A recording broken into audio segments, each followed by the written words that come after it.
Assalamualaikum warahmatullahi wabarakatuh.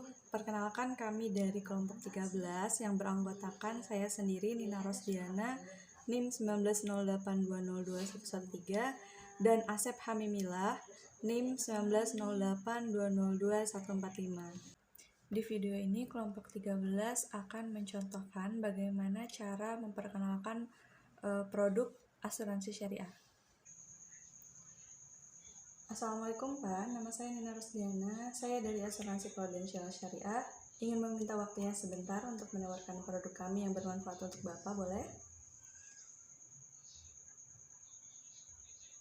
Baik Bapak, di sini kami ingin memberikan informasi mengenai kelebihan dari asuransi kami dengan biaya premi yang terjangkau dan sesuai untuk pelaku bisnis startup seperti Bapak dalam melindungi bisnis dan aset berharga.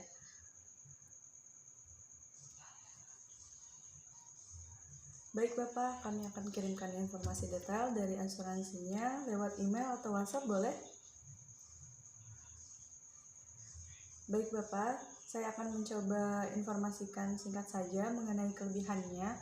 Kami sudah mendapatkan sertifikasi dari AAUI, kami juga memberikan jaminan pengiriman barang, perlindungan risiko, dan pengganti kerugian untuk bisnis Bapak.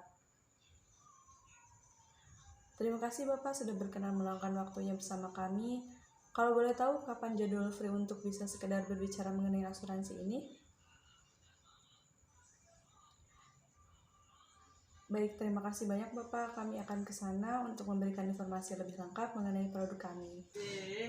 Baik Bapak, sebelumnya saya akan menjelaskan terlebih dahulu mengenai manfaat dari asuransi syariah. Yang pertama, tolong-menolong melalui dana tabaru. Jadi, prinsip tolong-menolong ini dilakukan melalui investasi aset atau tabaru.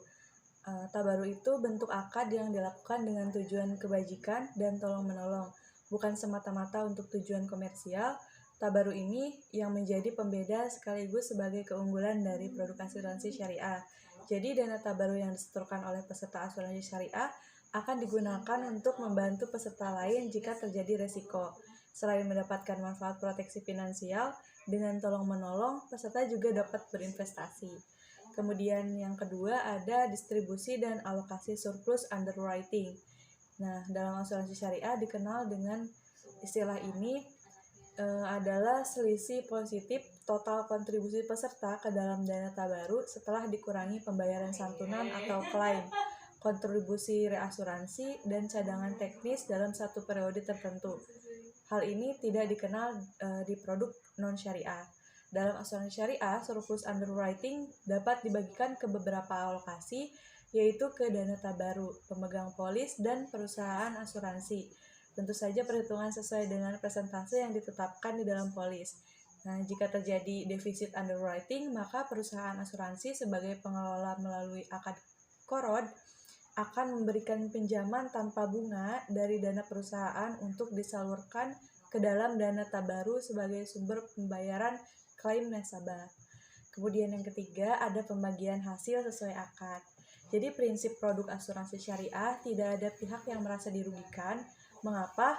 Sebab perusahaan asuransi syariah ini hanya sebagai pengelola dana dari peserta.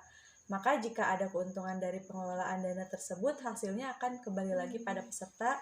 Jadi baik peserta maupun perusahaan asuransi syariah akan mendapatkan pembagian hasil sesuai akad yang digunakan.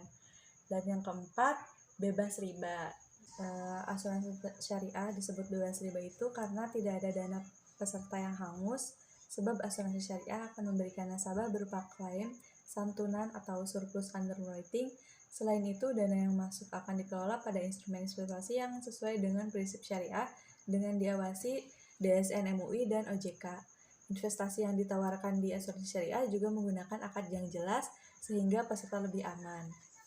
Kemudian selanjutnya lebih transparan. Jadi pengelolaan dana oleh perusahaan asuransi syariah dilakukan lebih transparan baik dalam hal penggunaan kontribusi peserta asuransi. Selanjutnya dalam asuransi syariah juga lebih transparan. Jadi pengelolaan dana oleh perusahaan asuransi syariah dilakukan lebih transparan baik dalam hal penggunaan kontribusi peserta asuransi, surplus underwriting maupun pembagian hasil investasi. Ketika terjadi surplus underwriting, perusahaan asuransi akan membaginya menjadi 3 bagian yang nilainya telah dituangkan dalam akad. Jadi pembagian keuntungan ini terdiri dari bagian yang masuk ke dana tabaruk, bagian yang diberikan pada peserta, dan bagian yang akan diberikan kepada perusahaan asuransi. Pembagian keuntungan juga dilakukan secara proporsional, artinya peserta yang memberikan banyak kontribusi akan mendapat banyak pembagian keuntungan. Mengenai pembagian keuntungan yang tertuang dalam akad sejak awal, ini menunjukkan bahwa asuransi syariah transparan. Nah, kemudian salah satu manfaat dari asuransi syariah sendiri, diawasi Dewan Pengawas Syariah untuk menjamin transaksi sesuai prinsip syariah. Jadi Dewan Pengawas Syariah atau DPS ini melakukan pengawasan terhadap pemenuhan prinsip syariah dalam kegiatan usaha lembaga keuangan syariah termasuk asuransi syariah. Hal ini dimungkinkan karena para anggota DPS merupakan rekomendasi dari Dewan Syariah Nasional MUI. Di samping berperan sebagai pengawas, DPS juga berfungsi memberikan persetujuan atas transaksi yang dilakukan asuransi syariah agar sesuai dengan prinsip-prinsip syariat Islam, misalnya menentukan instrumen apa saja yang dapat dijadikan portofolio investasi oleh asuransi syariah. Baik, jika Bapak sudah paham dan tertarik untuk bergabung di asuransi kami, Bapak bisa langsung datang saja ke kantor untuk pengisian berkas pendaftarannya. Nanti saya siapkan berkas apa saja yang perlu Bapak isi. Terima kasih sebelumnya Bapak atas waktunya. Selamat siang dan wassalamualaikum warahmatullahi wabarakatuh.